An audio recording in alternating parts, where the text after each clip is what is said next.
నమస్కారం. ఇది సంగతికి స్వాగతం. కళాశాలకు వెళ్ళిన ఆడపిల్ల, పాఠశాలకు వెళ్ళిన చిన్నారి, ఉద్యోగానికి వెళ్ళిన అమ్మాయి ఏ పనిపై గడప దాటినా క్షేమంగా ఇంటికొస్తారా అంటే అనుమానమే. గద్దల్లా తన్నుకుపోవడానికి అడుగడుగునా కాచు కూర్చుంటున్నాయి అక్రమ రవాణా ముఠాలు. ఎందరో జీవితాలు సర్వనాశనం అవుతున్నాయి. ఆన్లైన్ వేదికలు అరాచకాలకు ఆజ్యం పోస్తున్నాయి. ఎక్కడా రక్షణ లేని దుస్థితి. ఈ సమస్యకు అంతం లేదా అంటే పరిష్కారం ఉంది. ప్రజల్లో చైతన్యం తేవడమే మార్గం. అదే నమ్మకంతో ఓ ప్రయత్నానికి శ్రీకారం చుడుతున్నారు సునీత కృష్ణన్. అబలల భరోసా కోసం ప్రజ్వల స్వచ్ఛంద సంస్థతో అలుపెరగని కృషి చేస్తున్న ఆమెతో హైదరాబాద్లోని అమెరికన్ కాన్సులేట్ కూడా జత కలిసింది. స్వరక్ష పేరున గ్రామ గ్రామాల్లో అవగాహన కార్యక్రమాలకు నడుం బిగించారు. ఈ సందర్భంగా అమెరికన్ కాన్సులేట్ ప్రతినిధి గాబ్రియల్ ఆన్స్ అలివేతో కలిసి సునీత కృష్ణన్ ఈటీవీకి ఇచ్చిన ముఖాముఖి ఇది.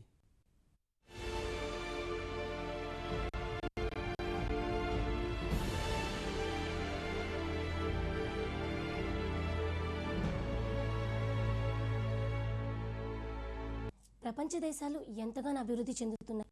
మహిళల రక్షణ కోసం చర్యలు చేపడుతున్నామంటూ ప్రభుత్వాలు డంకా బజాయిస్తున్నాయి. అయినా ఇప్పటికీ అతివల అక్రమ రవాణా మాత్రం ఆగడం లేదు. దీనిపై స్వరక్ష పేరుతో అమెరికన్ కాన్సులేట్తో కలిసి ప్రజల్లో అవగాహన కల్పించేందుకు ముందుకు వచ్చారు ప్రజ్వల స్వచ్ఛంద సంస్థ నిర్వాహకురాలు సునీత కృష్ణన్.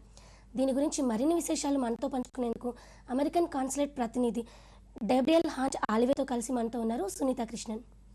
నమస్తే అండి. మేడం, ఫస్ట్ మీరు మహిళలపై జరుగుతున్న దాడులు, అక్రమ రవాణా నానాటికి పెరుగుతూనే ఉన్నాయి. దీన్ని మీరు ఎలా విశ్లేషిస్తారు? ఐ థింక్ లాస్ట్ గత 10 సంవత్సరం నుంచి ప్రతి అంచనా చూస్తే the numbers of women and children who are getting sold for trafficking and sex trafficking especially అది కొనే అవుతుంది. కన్సర్న్ అయ్యే విషయం ఏంటంటే the age of the child is coming down.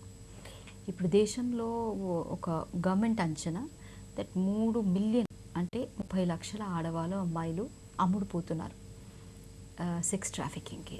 దాంట్లో 45% పిల్లలు.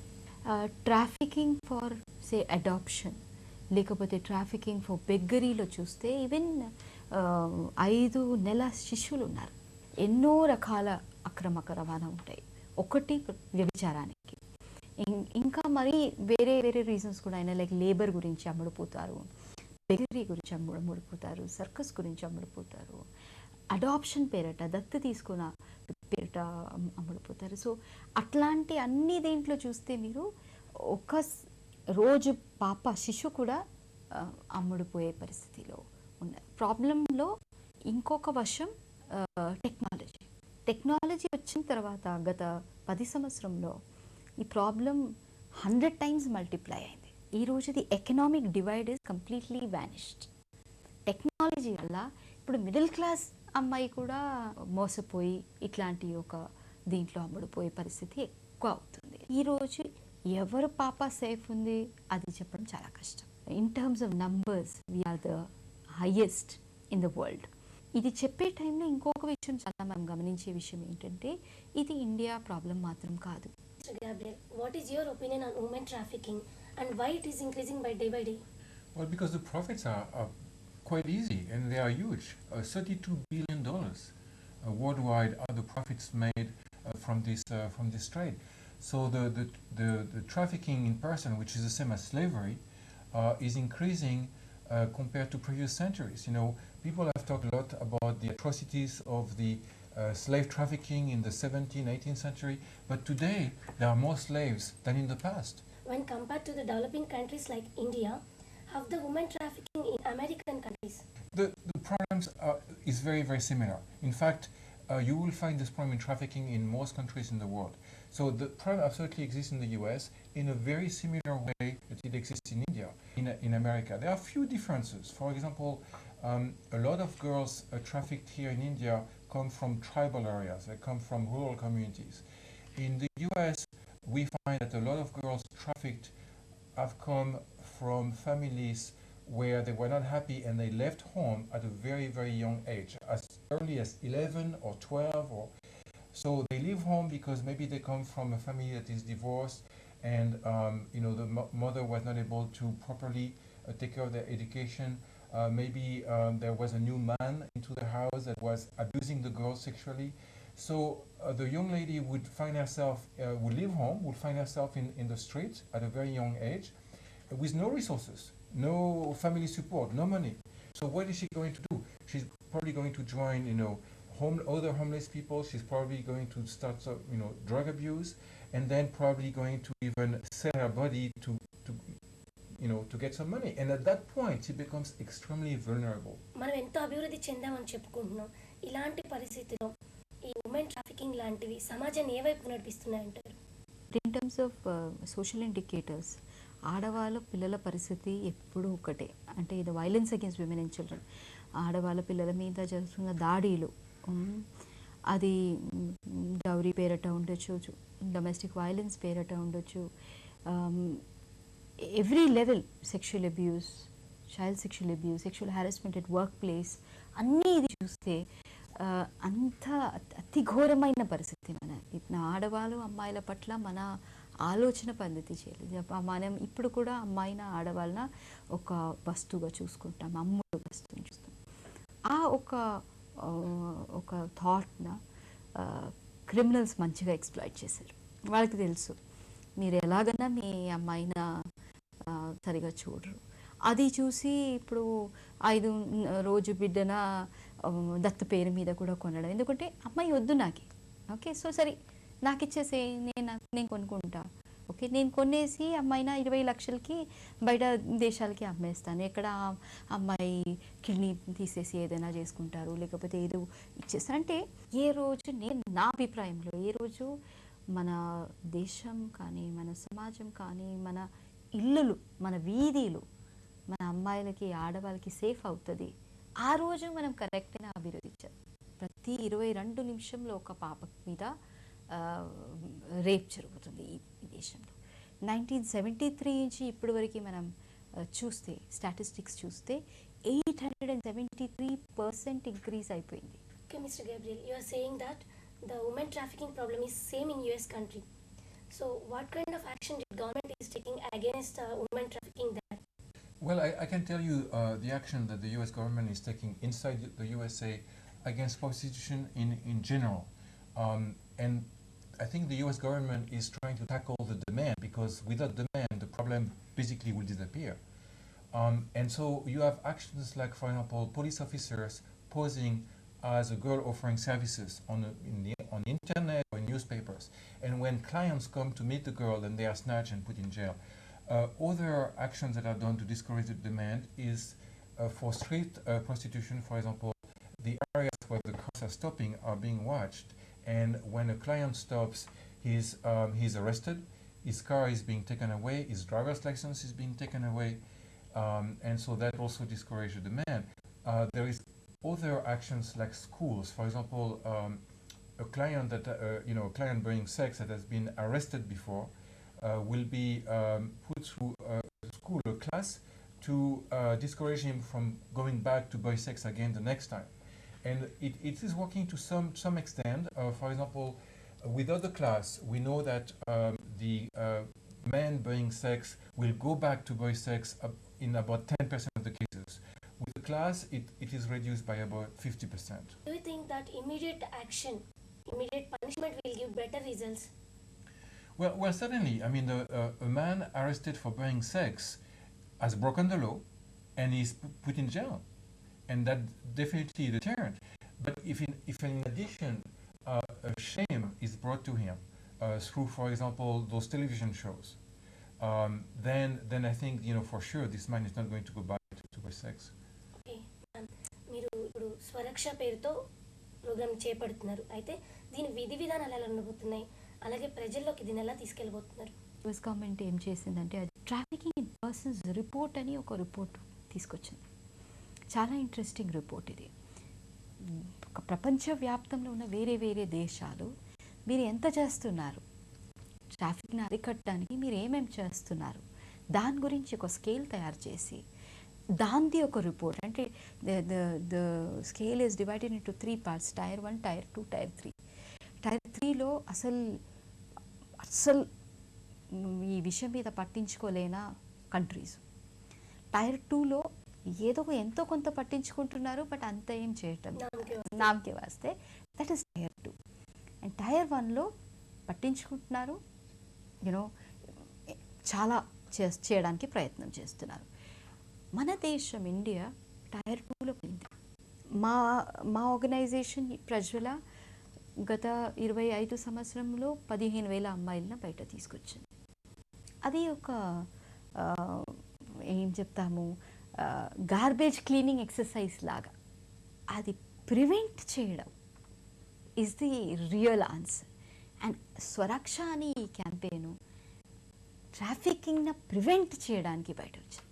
అంటే దీంట్లో ప్రముఖంగా మనం చెప్పేది ఏంటంటే, యంత్రాంగం మీద కానీ పోలీస్ శాఖ మీద లేకపోతే వాళ్ళ మీద వీళ్ళ మీద పెట్టే బదులు కమ్యూనిటీ నా సమస్యను నేనే అరికడతా, ఎందుకంటే ఈ సమస్య రక్ష నేను నా రక్షణ స్వగా చేసుకుంటా, ఎందుకంటే నాలో ఉన్న లోపాల క్రిమినల్స్ ఎక్స్ప్లాయిట్ చేస్తున్నారు.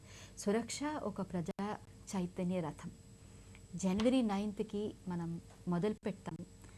మొదలుపెట్టి తెలంగాణ రాష్ట్రంలో ఉన్న 10 జిల్లాలను కవర్ చేస్తూ, ఆంధ్ర రాష్ట్రంలో ఉన్న 13 జిల్లాలను కవర్ చేస్తూ, ఒడిశా రాష్ట్రంలో ఉన్న 30 జిల్లాలు కవర్ చేసి 53 జిల్లాల్లో కంప్లీట్గా టచ్ చేస్తూ, అదేవిధంగా నియర్లీ 132 మిలియన్ ప్రజలకి డైరెక్ట్గా సినిమాలు, డాక్యుమెంటరీస్ అట్లాంటి ఎన్నో ఆయుధాలు యూజ్ చేసి వాళ్ళకి ఈ తెలియచేయడం, ఎలాగా మీరు ఈ ఒక ట్రాప్లో గురిపడుతున్నారు, మీరు ఎలాగ మీ సంరక్షణ చేసుకోవాలి. ఈ స్వరక్ష రథంలో ఉన్న యూనిక్నెస్ ఏంటంటే, ఒక టీంలో 2 రకాల మనుషులు అన్నారు ఈ టీంలో. మన స్టాఫ్ ఉన్నారు, counsellor staff, main stream staff ఉన్నారు, అదేవిధంగా సర్వైవర్స్ కూడా ఉన్నారు. సర్వైవల్ లీడర్స్ అంటే ఈ సమస్యలో గురిపడి ఈ నరక కూపం నుంచి బయట వచ్చిన అమ్మాయిలు, ఇప్పుడు చాలా మంచిగా బ్రతుకుతున్న అమ్మాయిలు, వాళ్ళ పరిస్థితి ఇంకొకరికి రాకూడదు అని ఊరికి వెళ్ళి ప్రతి ఒక్క జిల్లాకి వెళ్ళి పబ్లిక్ని తెలియచేయడానికి ఇచ్చేస్తారు. అబ్సల్యూట్లీ అది ఎంత పవర్ఫుల్గా ఉంటుంది అంటే, I think it will be one of the most powerful campaigns. So జనవరి 9కి మేము ఇక్కడ హైదరాబాద్ నుంచి స్టార్ట్ చేస్తాము. యుఎస్ కాన్సులేట్ అండ్ ప్రజ్వల ఇది కొలాబరేటివ్ వర్క్. అండ్ మాతోటి ప్రతి జిల్లాలో ఒక్కొక్క ఎన్జిఓస్, జిల్లా స్థాయిలో ఉన్న ఎన్జిఓస్ కూడా మనకి జాయిన్ చేస్తున్నారు. సో ఎంటైర్ క్యారవెన్కి నియర్లీ 26 వేరే ఎన్జిఓస్ కూడా మాతోటి సహకరిస్తున్నారు. ఇది మా క్యాంపెయిన్ కాదు, ఇది మీ క్యాంపెయిన్, మన campaign. So join Swaraksha whenever it reaches your district. మా బస్ తోటి రండి, మీరు కూడా చెప్పండి పబ్లిక్కి ఎందుకు కేర్ఫుల్గా ఉండాలి, ఎందుకంటే మనం మన అమ్మాయిల పిల్లలన మన బిడ్డలన మనం సేవ్ చేసుకోవాలి. Gabriel, she's saying that they are working along with you. So what role is US consulate is going to be play in Swaraksha campaign? Let me start with saying the US government is very concerned with human rights. We have all kind of activities in human rights. We are convinced it's going to be very impactful because we go right where the girls are trafficked. We raise awareness so that they say stop and the community says stop, and the traffickers will not be welcome the next time they come to those communities. And we believe that that will decrease the problem tremendously. నవ్వితే నవ్విస్తుంది, ఏడిస్తే ఏడిపిస్తుంది, భయపడితే భయపెడుతుంది, బెదిరితే బెదిరిస్తుంది. ఇదే సమాజ నైజం. అది తెలిసే గుండెల్లో రగులుతున్న ఆని జ్వాలే పేరుగా ప్రజ్వలగా స్వచ్ఛంద సంస్థ ప్రారంభించారు సునీతా కృష్ణన్. పడిలేచిన కిరటమై అన్యాయమైపోయిన ఎందరో అబలలకు అభయమై బంగారు తల్లుల్ని అక్కున చేర్చుకుంటూ ముందుకు సాగుతున్నారు. ప్రజ్వల ప్రస్థానంలో 15,000 మందికి నరకకూపాల నుంచి విముక్తి కల్పించారు. ఇప్పుడు స్వరక్షా గీతం ఆలపిస్తూ ప్రజల ముందుకు వస్తున్నారు. 3 రాష్ట్రాల్లో 53 జిల్లాల్లో మహిళలు, చిన్నారుల రక్షణకు జనంలోకి వెళ్తున్నారు. ఏ ఆవేదన, ఆక్రోశం వారిని బృహత్తర కార్యక్రమానికి పురుగొల్పింది.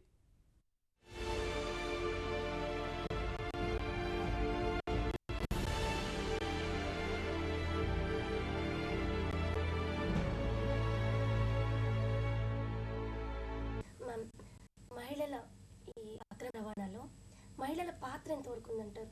క్రైమ్కి జాతి భేదం లేదు, లింగ భేదం లేదు. బట్ అన్ఫార్చునేట్లీ ఈ క్రైమ్లో the face of the crime is women. మీరు ఏ రెడ్ లైట్ ఏరియా కూడా వెళ్తే మ్యాక్సిమం నెంబర్ ఆఫ్ కనిపించే క్రిమినల్స్, వెనక పెద్ద ఆడుతున్న మనిషి గురించి నేను మాట్లాడటం లేదు, ఫ్రంట్లో మీకు కనిపించే వాళ్ళు ఎక్కువ శాతం ఆడవాళ్ళే ఉంటారు. ఊరూరికి తిరిగి అమ్మాయిలను ప్రొక్యూర్ చేయడానికి ఎక్కువ శాతం ఆడవాళ్ళే ఉంటారు.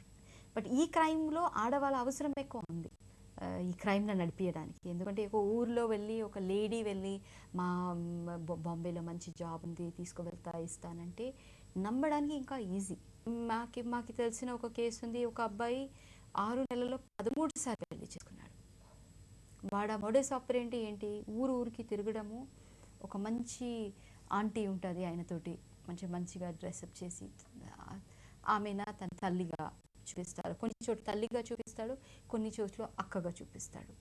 అండ్ వాడ మెయిన్ డైలాగ్ ఏంటంటే ఊరికి వెళ్ళి మోస్ట్ అప్పులు ఉన్న ఫ్యామిలీని టార్గెట్ చేయడము, మళ్ళీ వాళ్ళకి కూతురు కూడా ఎక్కువ ఉన్నారు, అట్లాంటి ఫ్యామిలీని టార్గెట్ చేసి నేను పట్టణంలో పనిచేస్తున్నా, మంచిగా జాబ్ చేస్తున్నా, నాకు కట్నం వద్దు, ఏం వద్దు, యూనో నేను పెళ్ళి ఖర్చు కూడా నేనే భరిస్తా. So family first of all desperate ఉంది, అంటే పొలం లేదు, ఏం లేదు, పైసలు లేదు, ఎలాగా తిండి తినాలని లేదు. అట్లాంటి సమయంలో ఒకడు వచ్చి చెప్తున్నాడు నేను పెళ్లి చేసుకుంటా, నేనే ఖర్చులు భరిస్తా అంటే ఈజీగా ట్రాప్ అయ్యే ఛాన్సెస్. ఈ అబ్బాయి ఏ విధంగా ఇది చేసాడంటే ఒక ప్రత్యేకమైన సందర్భంలో ఒక అమ్మాయిని ఢిల్లీ నుంచి తీసుకొచ్చిన బాంబే, ఇద్దరు ఒకే డైలాగ్ కొడుతున్నారు, మా ఆయన చాలా మంచోడండి, చాలా బాగా చూస్తాడండి, మంచిగా పెట్టేడండి, మా ఎంత మంచోడంటే మంచి పాపం ఏదో కష్టంలో ఉన్నాడు కాబట్టి నేను సహాయం చేసిన అని వచ్చి అన్న తీసుకుపోతుంది. ఎవరిని అయినా అని ఇద్దరి దగ్గర పెళ్లి ఫోటోగ్రాఫ్ చూస్తే సేమ్ ఆయన. అప్పటికైనా నమ్మారా? అప్పుడు అంటే ఇది చూపిస్తే అప్పుడు కూడా ఓకే ఈమె ఇంకొక చోట్ల పెట్టుకుని అప్పుడు 2 మంది దొరికారు. వితిన్ 1.5 month 13 మందిన ట్రాక్ చేసిన టైంలో అప్పుడు వెళ్ళి నమ్మారు దట్ 8 మందిన మోసం. So Mr. Gabriel, do you think that women are playing major role in trafficking? I think probably the front people, the people who are actually on the ground may be women, but I think men are behind all those organizations. Absolutely. You know, because those are very, I mean, I'm sure Sunita mentioned that those are very powerful, very well organized, very well structured, internationally structured, very often criminal organizations. మన కంట్రీలో ఎక్కువగా ఏ ప్రదేశాల నుంచి మహిళలు ట్రాఫికింగ్కి బలవుతున్నారు, వాళ్ళని ఎక్కడికి తరలిస్తున్నారు? మన దేశంలో west Bengal is the highest source. West Bengal తర్వాత మన 2 తెలుగు రాష్ట్రాలు ఢిల్లీ, బాంబే, పూనా, గోవా, మన ఇతర రాష్ట్రాలు దగ్గర ఉన్న అన్ని రాష్ట్రాలకి, అదే కాకుండా బయట దేశాలకి కూడా middle east, Dubai, Singapore, Malaysia, Greece వరకు మేము చూసినాము. యుఎస్లో కూడా మా తెలుగు అమ్మాయిలను ట్రాఫిక్ చేయడం అంటే పెద్ద కేసు ఉండింది. లక్కీ రెడ్డి అని ఒక మనిషిది కేసు ఉండింది. వరంగల్ ఈ ప్రాంతం నుంచి చాలామంది అమ్మాయిలను సెయింట్ ఫ్రాన్సిస్కో తీసుకుపోవడం, అది పెద్ద ఒక ర్యాకెట్, చాలా సంవత్సరం ముందు ఉండింది. మిడిల్ ఈస్ట్ తీసుకుపోవడం చాలా సహజం. సింగపూర్, థాయిలాండ్, కంబోడియా, మలేషియా అట్లాంటి ఇతర దేశాలకు కూడా ఆంధ్ర అమ్మాయిలు చాలా ఎక్కువ అమ్ముడుపోతున్నారు. I think along with the increasing of technology, the online trafficking problems are also increasing. Do you agree with that? Is it why so? Well, there is no question that technology is playing a big role and is probably part of the explanation why there is an increase in this crime. You know, some women are still in being trafficked for many years. Some women we know from the call centers in the US eventually escape after 3 years, after 4 years.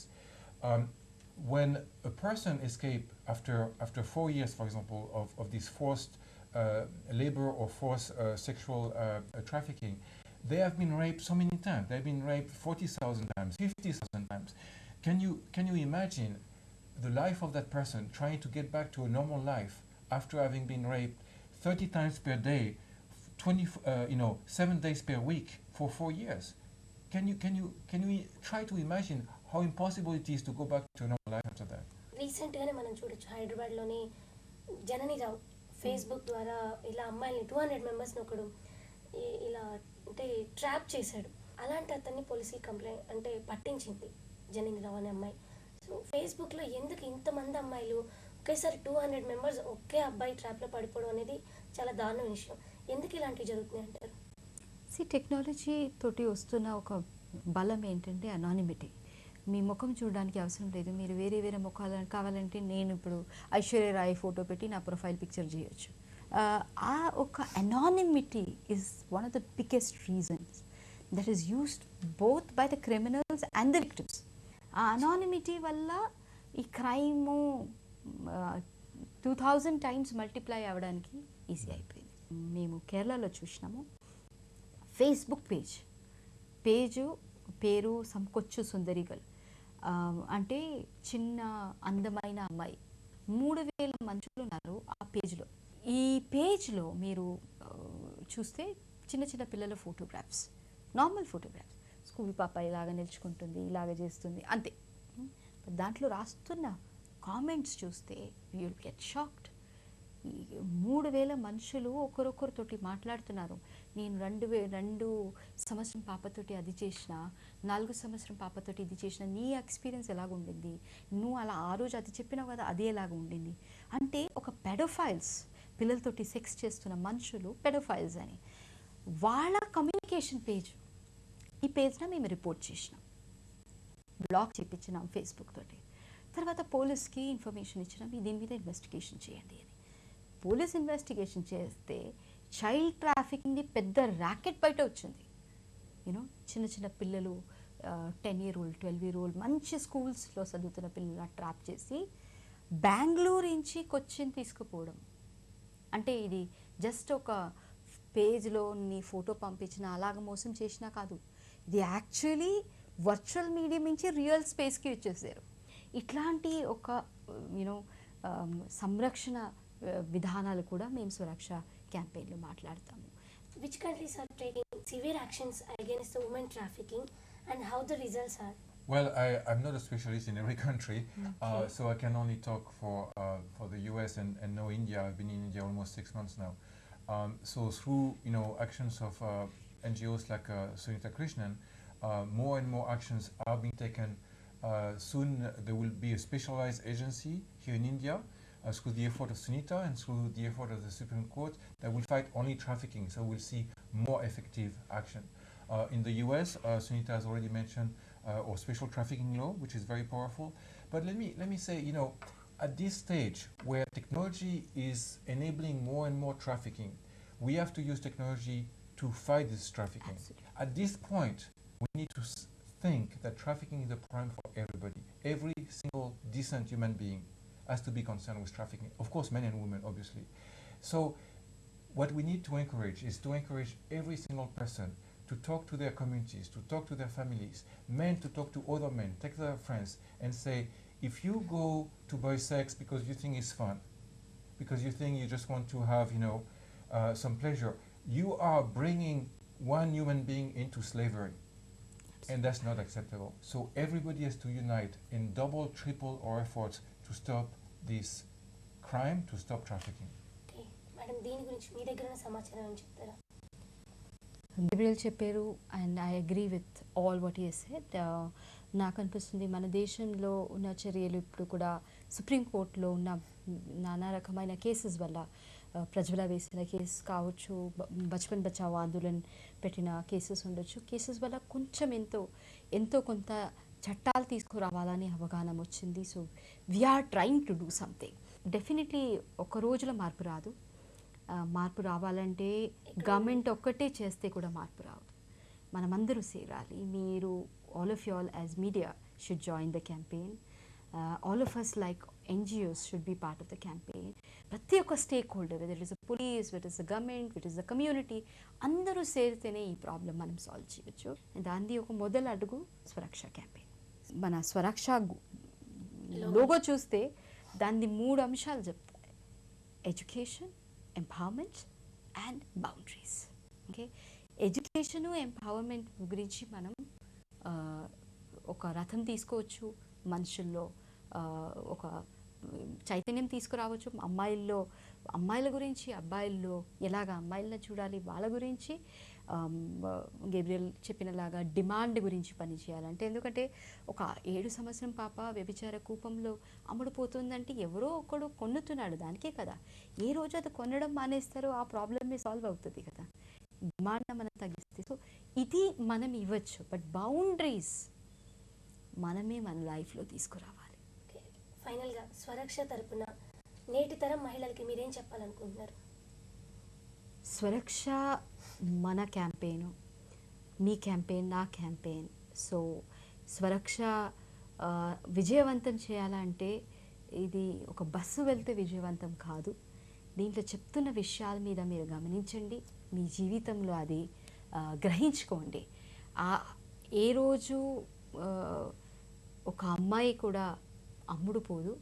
ఆ రోజు మేము అనుకుంటాము మా స్వరక్ష campaign విజయం సాధించింది. అది దానికి ఒక 5 నెలలు కానీ 5 సంవత్సరం కాదు, 50 ఏళ్ళు కూడా తీసుకుంటే కూడా మనం ఆ పోరాటం చేసుకోవాలి. అండ్ ఆ పోరాటంలో విజయం సాధించడానికి మేము ప్రజల కానీ యుఎస్ కౌన్సిలేట్ ఒక్కరే ప్రయత్నం చేస్తే వర్కౌట్ కాదు. మీరందరూ కూడా మా క్యాంపెయిన్ భాగంగా ఉండాలి. నమస్తే. Namaste. Thank you very much. Thank you so much.